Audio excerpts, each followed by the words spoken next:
안녕하세요. 저는 42살 여자이고 5살 연상의 남편, 그리고 10살짜리 남자아이와 9살 딸아이를 데리고 사는 가정주부입니다. 더불어 3년 전 코로나가 시작되면서 합가해서 사는 중인 시어머니까지 더해서 총 5식구가 한 집에 얽혀 지내고 있는데요. 함께 사는 시어머니 때문에 이 나이에 직장도 안 다니는데 아들아이 컴퓨터 앞에 앉았어요. 내일처럼 사연을 들어주시면 감사하겠습니다. 코로나로 세상이 떠들썩하던 3년 전 저희 어머니는 경기도에 있는 저희 집으로 합가를 하러 들어오셨어요. 그날이 바로 어제인 것만 같이 생생한데요. 결과적으로 합가를 해서 지금껏 함께 살고 있었죠. 처음 합가를 제안한 건 시어머니셨고요. 평소에도 아이들이 좋다는 걸 이유로 들먹이며 합가를 하고 싶다는 말씀을 자주 하던 어머님이셨습니다. 결혼 초부터 시아버지께서 몸이 불편하셔서 병원을 자주 들락거리셨는데요. 그것 때문인지 혼자 남편 뒤치다거리를 하면서 집에서 지내는 것이 힘들다고 하선을 자주 하시더라고요. 적적하고 외롭다면서 말이죠. 하지만 저희 부부도 애들 둘 키우며 바쁘게 사느라 합가를 한다는 것 자체는 꿈도 꿀 수 없었답니다. 시어머니의 시아버지까지 모신다고 생각을 하니 저희도 분명 부담은 컸었거든요. 물론 합가 자체가 싫은 게 가장 큰 이유이긴 했지만 말이죠. 그러게 3년 전까지 틈만 나면 학과 얘기를 꺼내는 어머님의 말씀을 못 들은 척 하면서 잘 버텨왔었습니다. 애들이 학교에 들어가고 나서부터는 학부모 같은 저까지 덩달아 바빠져서는 더욱 어머님에 대해서 신경을 쓸 겨를이 없었네요. 남편이 대신해서 시아버지 병간호를 하며 시어머니도 간간히 챙겼고 제가 하는 일이라고는 며느리로서 안부 인사 정도를 주기적으로 해드리는 것뿐이었어요. 저에겐 제가 챙길 제 부모님이 계셨으니까요. 그러다 코로나가 터진 후 시아버지가 돌아가시게 되며 상황은 아주 급격하게 달라졌습니다. 코로나 때문에 돌아가신 건 아니었지만 아버님 병세가 악화되어 갑작스레 상을 치르게 되었었죠. 그리고 난 후 시어머니는 혼자는 죽어도 못 산다며 남편을 부여잡고 대성통곡을 하시더라고요. 이렇게 살 바에야 그냥 차라리 죽는 게 낫겠다는 심한 말씀까지 하면서 말입니다. 그 후 남편은 시어머니에 대한 걱정의 정도가 달라진 건지 급하게 시댁을 처분하고 시어머니를 집으로 모셔왔어요. 그렇게까지 한 달이 채 걸리지 않았었죠. 저에게는 정말 황망한 때였답니다. 30에 결혼해 남편과 오랜 시간을 함께 살아오면서 충분히 존중받고 사는 줄 알았는데 시어머니를 모시고 사는 문제를 한마디 논의조차 하지 않고 멋대로 결정을 했다고 생각하니 화도 치밀어 올랐었죠. 배우자에게서 받은 배신감도 이루 말할 수 없었고요. 하지만 별 수 없었습니다. 남편이 죽고 혼자가 된 시어머니의 마음을 채 헤아리기조차 힘들었는데 코로나가 터진 상황에서 저조차 세상 일이 어지러운데 무작정 어르신을 나가라며 쫓아낼 수도 없는 노릇이었으니까요. 여러 복합적인 상황들 때문에 제가 잠시 침묵을 하는 걸로 결론을 내렸고 그렇게 어머님은 저희와 함께 한 집에서 사는 한 식구가 되었답니다. 그간의 어머님과 함께 살며 겪었던 우여곡절이 너무나도 많아서 이 한글에 담을 순 없지만요. 기가 막힐 정도로 이해하기 힘들었던 적들만 꼽아보자니 제 가슴이 다 철렁하네요. 어머님은 저희 집에 들어오셔서 한동안은 적응을 하는 건지 꽤나 조용하셨습니다. 마치 눈치를 보는 사람처럼 평상시에 좋아라는 손주, 손녀들한테도 말을 아끼셨고 당신 아들이 집에 들어와도 눈인사 정도만 하시는 등 저희가 시어머니 눈치를 보게까지 만드셨답니다. 기분이 괜찮으신 건지 어디 불편해서 저러시는 건지 등등 오만 가지 생각이 들게끔 하셨었죠. 남편도 괜히 제가 집에서 눈치를 먼저 주는 바람에 어머님이 편하게 지내지 못하시는 게 아니냐며 핀잔을 주기 시작했고 그쯤 되니 저도 괜히 잘못을 한 것만 같더라고요. 시어머니가 정말 나 때문에 내 눈치를 본다고 말이 없는 건가 하고 말이죠. 그런 상황이 여러 번 반복이 되고 남편으로부터 의논차는 의심과 오해를 사게 되며 저도 더 신경을 쓰게 되었답니다. 시어머니께 말 한마디라도 더 걸어보고 어머님이 좋아를 하실 만한 간식거리라도 내어드리면서 최대한 집안에서 어머님과 사이좋게 지내보려고 애를 썼어요. 왜 눈치를 보는지는 모르겠지만 처음엔 말씀도 없고 웃음도 없으셨던 어머님께서도 제가 적극적으로 관계 개선을 해보려고 나서기 시작하면서부터는 서서히 말씀도 많아지셨고 그때부터 애들과 웃는 등 평소다운 모습을 보이기 시작하셨답니다. 평소에는 정말 말이 많은 분이셨거든요. 아무튼 그렇게 집안에서 저의 적극적인 보살핌 아닌 보살핌을 받기 시작하신 어머님은 그때부터 달라지기 시작하셨습니다. 이제는 저희 집을 완전히 자신의 집이라고 생각을 하기 시작한 거죠. 그리고는 본성도 드러나더라고요. 처음에 눈치 보며 집안 동태를 살피신 것이었고 그 후에는 본격적인 집안 어른 행세를 하신 거죠. 위덜은 아니 가장 나이 많은 노인답게 말입니다. 가장 큰 문제는 아이들을 가르치는 교육 가치관이었어요. 부모인 저랑 남편이 괜찮다는데도 불구하고 시어머니가 애들 교육에 관여를 하려고 드시더라고요. 제가 애들 아침에 꼭 먹이면서 키웠고 다만 애들이 밥 먹는 걸 굉장히 부담스러워하고 또 첫째 아이 같은 경우에는 배탈이 자주 나는 편인지라 아침에는 최대한 간소하게 먹였습니다. 코로나로 등교를 못하고 원격 수업을 할 때에도 삶은 계란이나 고기를 얹힌 죽을 내어주면서 아침을 부담스러워하지 않게 하려고 노력했죠. 그런데 어머님은 그걸 가지고서 아침 밥상머리 교육을 잘 못 시키고 있다며 저를 혼내키시더라고요. 그러면서 애들한테는 자고로 밥은 팍팍 퍼먹어야 크는 건데 니들 엄마가 잘못하고 있구나 라고 하며 억지로 밥을 몇 숟가락씩 더 떠먹이곤 하셨답니다. 당연히 애들이 먹기를 거부했고 또 싫어했죠. 제대로 된 반찬도 나오지 않았는데 밥부터 퍼먹으라면서 밥그릇에 밥만 주니 어떤 애들이 그걸 좋아라 하며 먹겠냐고요. 하지만 어머님은 그걸 가지고서도 애들이 밥상머리 교육을 못 받아서 안 먹는 거라며 큰 소리를 내셨답니다. 저도 그렇고 애들도 그렇고 기분이 나쁠 수밖에 없는 취급이었죠. 또 다른 문제는 저하고 다른 어머님의 생활 습관이었는데요. 어머님이 글쎄 남의 물건에 손을 참 쉽게 대시더라고요. 꼭 도둑마냥 말입니다. 그간에 다 제 남편이랑 자식들이었기 때문에 누가 제 물건에 손을 대건 말건 상관이 없었습니다. 손을 댄다 하더라도 제 물건을 버리는 것도 아니었고 그냥 딸아이가 호기심에 엄마 화장품에 손을 대는 게 전부였는지라 문제가 될 것이 전혀 없었죠. 오히려 귀여운 아이의 행동이었고요. 그런데 시어머니가 집안에 들어오신 후로는 너무나 많이 신경이 쓰이기 시작했어요. 첫째로 어머님은 제 물건에 손만 대는 게 아니라 멋대로 버리는 행동까지 시전하셨답니다. 며느리는 딸도 아니고 엄연히 남이기에 며느리 물건에 손을 댈 때 허락이라도 받으면 좋으시란만 그런 애이 따위도 전혀 없으시고요. 그렇게 손을 대고 난 후 멋대로 필요 없는 물건일 것이라고 판단을 하고서는 그걸 그냥 버려버리시더라고요. 그렇게 버려진 제 옷이랑 화장솜, 팩트 쿠션, 그리고 매니큐어가 한 바가지였습니다. 애들이 마냥 어린 갓난아이도 아니고 저도 기분 전환 삼아 손톱에다가 살 색깔이나 투명 색깔의 매니큐어 정도는 생각날 때 한 번씩 바르는 편이었는데요.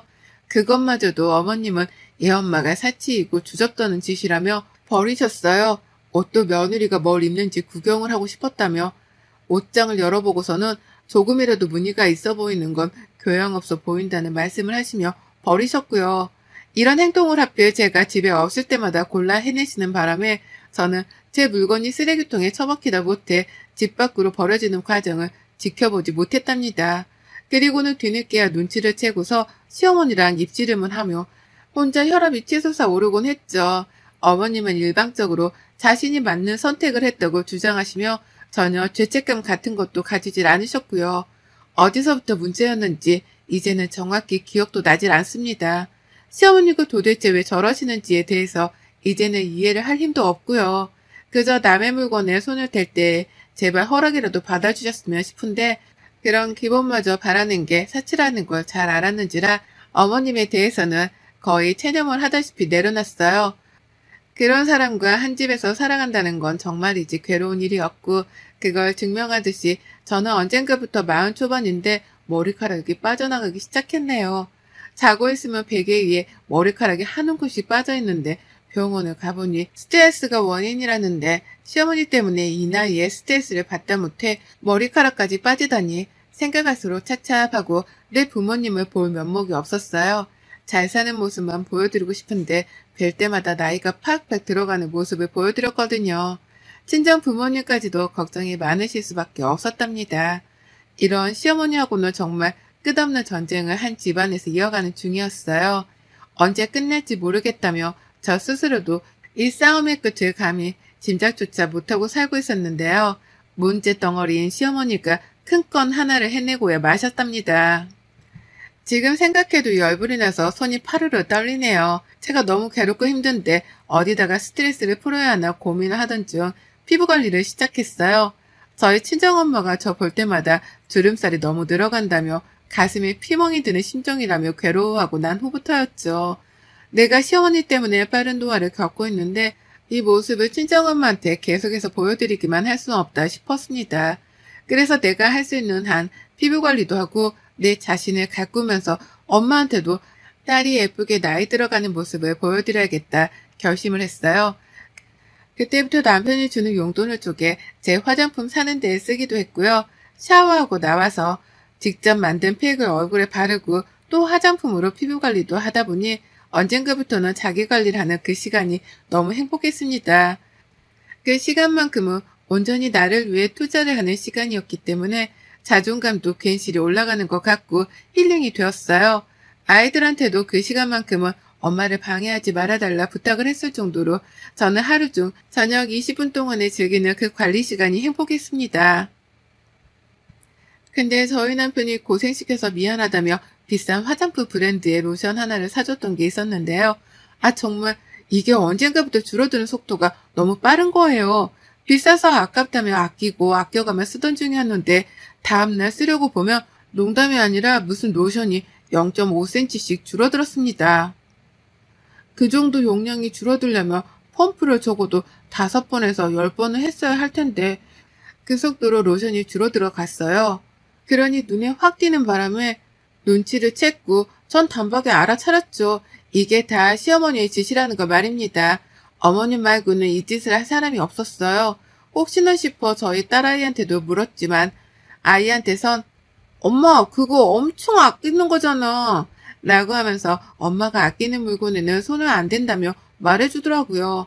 어린아이조차 이런 생각을 가지고 있는데 시어머니란 사람은 그 나이에 도대체 무슨 짓을 하고 계시는 건지 생각할수록 화가 났지만 제 비싼 로션은 계속해서 줄어들어 갔습니다.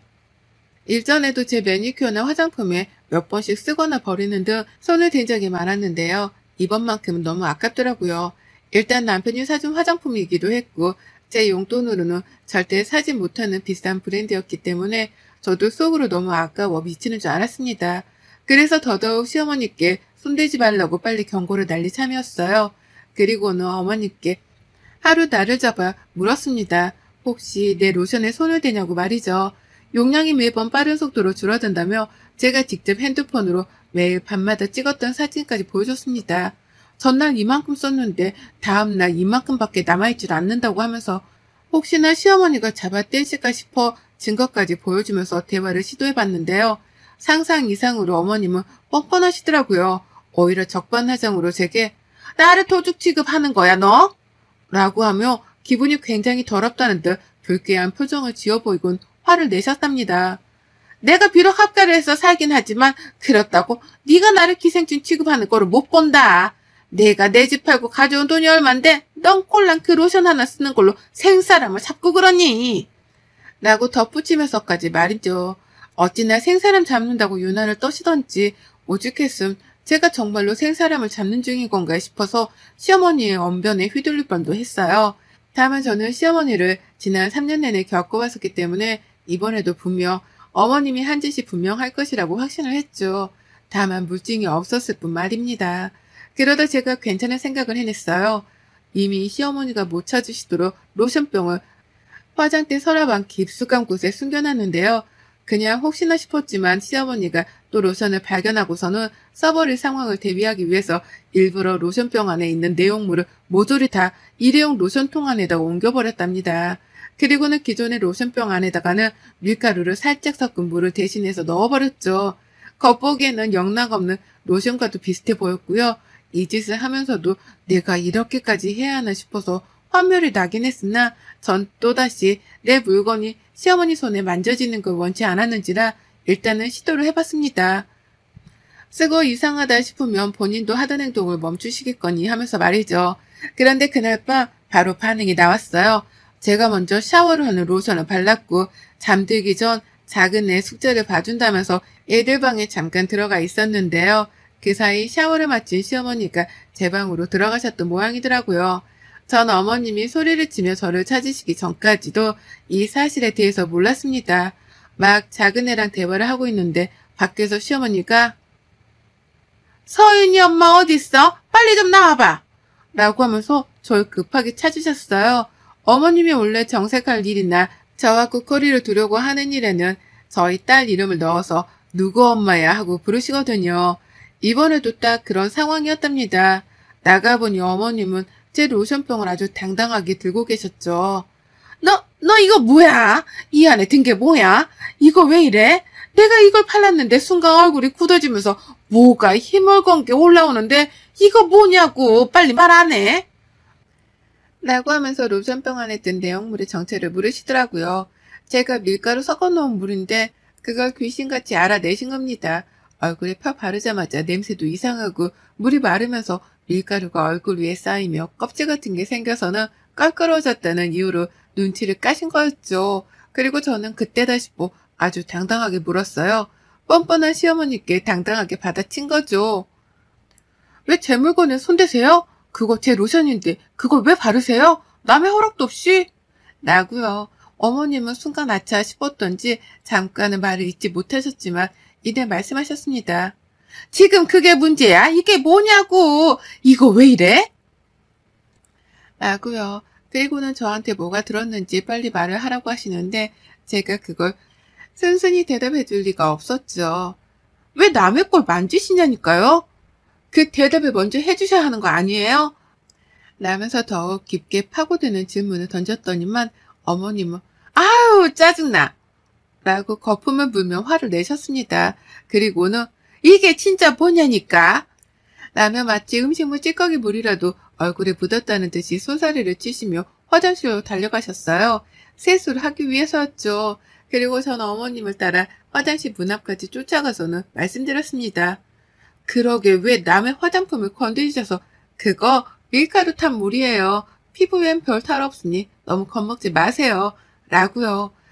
시어머니는 너무 황당하셨는지 저를 쳐다만 보셨고 저는 그런 시어머니께 싱글생글한 표정을 보이면서 똑같이 노려봐 드렸습니다. 뭐 어쩌거냐는 표정으로 말이죠. 그러니 어머님이 알아서 눈을 피하시더라고요. 이번에 밀가루 섞은 물에서 끝이 났지만 다음번에는 피부에 독이 될 약이라도 탈지 모른다 싶으셨는지 걱정이 한가득이라는 표정으로 세수를 하셨어요. 그리고 그날 어머님은 세수를 다 마치고 나오자마자 제게 앞으로 화장품에 손 안 댈 테니 이상한 거 타놓지 말라 경고스러운 부탁을 스며시 날리셨습니다. 화장품 말고 다른 것에도 장난질을 쳐놨을까 싶으셨는지 불안한 기색이 가득한 채로 절 바라보시더라고요. 부탁을 하시면서 말이죠. 그래서 전 하는 거 보고 판단하겠다고 했습니다. 내 집에서 내 맘대로 뭔 짓을 할지 모르니 싫으면 싫은 사람이 나가라는 말씀도 드렸죠. 제 딴의 행동 거지를 똑바로 하는 경고였는데 우리 어머님 그 말을 잘 알아먹으셨더라고요. 그 후부터는 제 물건에 절대로 손을 대지 않기 시작하셨답니다. 급기야 이제 완전히 저에게 백기를 드셔가지고요. 혹여나 며느리가 또 무슨 물건에 장난질을 쳐놨을까 싶어 겁부터 먼저 먹으며 행동하기 시작하셨어요. 당시 수건 닦는 데에도 혹여나 싶으셨는지 수건을 찬찬히 살펴보시고 나가기 전에 신발 속까지도 눈으로 훑어보곤 신으신답니다. 제가 설마 발에다가 신는 신발 안에 바늘이라도 꽂아놓았을까 싶으셨던지 하루는 신발을 신지 못한 채 몇 번을 확인한다며 손가락부터 집어 넣으시더라고요. 그걸 뒤에서 보고서는 뭐하는 중이세요? 라고 물어를 보니 어머님은 이게 다 저 때문에 시작된 일이라는 것 마냥 뚱한 표정을 지으신 채로 말씀을 하셨답니다. 네가 내 마음을 아냐? 라고 말이죠. 그러면서 차마 며느리 기분을 상하게 할까 싶어 더 쓴 말을 못하겠고 속은 열불이 터져서는 겨우 인내를 하며 찡그린 표정으로 후다닥 밖을 나가버리셨죠.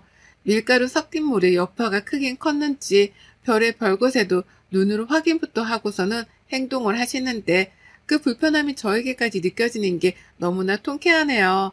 불편해 죽겠다며 뭘 하거나 씻거나 먹을 때마다 눈을 개스름하게 떠서는 확인부터 찬찬히 하시는데 저 의심병을 당장 고치지 못하면 어머님이 앞으로 참 많이 힘드시겠구나 싶었습니다. 사는 게 얼마나 피곤하고 역할까 싶어서 제가 다 불편해 죽겠더라고요. 물론 그런 시어머니를 보는 심정은 통쾌한 뿐이지만 말이죠. 그래서 저는 앞으로도 더 불편하시라고 장난기 가득한 표정으로 당분간 지내보려 합니다.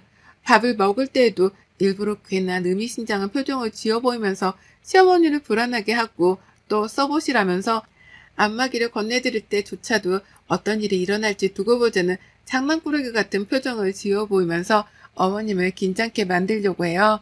이미 어머님은 제가 별걸 하지 않아도 불안함을 가득 안고 살아가는 게 보이지만 전 거기에다가 불난 집에 부채질을 하듯이 지낼 겁니다. 언제 어떻게 터질지 모르는 며느리의 장난에 놀아나기 싫어서 긴장한 시어머니를 지켜보며 통쾌함을 좀 더 오래 만끽할래요. 여러분의 생각은 댓글로 남겨주세요. 오늘도 시청해 주셔서 정말 감사합니다.